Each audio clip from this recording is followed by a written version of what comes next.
محبت کا دعویٰ کرنے والے وہ لوگ جو سارے زمانے کے سامنے اپنی محبت کا ہاتھ نہ تھام سکیں کتنے کھوکھلے اور جھوٹے ہوتے ہیں۔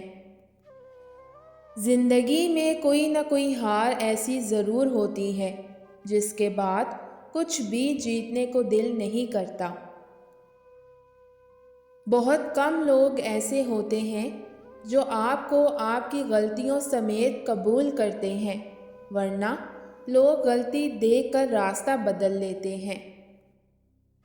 عورت کی سب سے بڑی قربانی ہر ناجائز بات پر خاموش رہنا ہے، لیکن عورت جب صحیح بات پر بولے تو ہر کسی کو اس کا لہجہ تلخ لگتا ہے۔ عورت رو سکتی ہے مگر دلیلیں پیش نہیں کر سکتی۔ اس کا سب سے بڑا ثبوت اس کی آنکھوں سے چھلکتا ہوا ایک آنسو ہے۔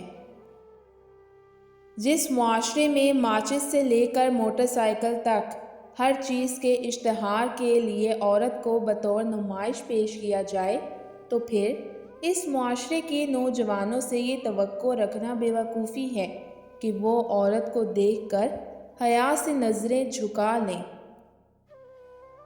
جھوٹے انسان کی اونچی آواز سچے انسان کو خاموش کرا دیتی ہے، لیکن سچے انسان کی خاموشی جھوٹے انسان کی بنیاد ہلا دیتی ہے۔ عورت ایک تصویر کی مانند ہے، اگر وہ کسی قدردان کے ہاتھ لگے تو وہ کبھی اس کے رنگ خراب ہونے نہیں دیتا۔ جب بے وجہ توڑ دیے جاؤ تو سمجھ جاؤ کہ وہ تمہیں اپنے قریب لا کر تمہیں جوڑنا چاہتا ہے۔ جو مرد تم سے صرف تمہارے جسم کے لیے محبت کرے گا، اس کی ایک نشانی ہوتی ہے کہ وہ تم سے صرف پیار کی باتیں کرے گا اور تمہاری غلط بات میں بھی ہاں میں ہاں ملائے گا۔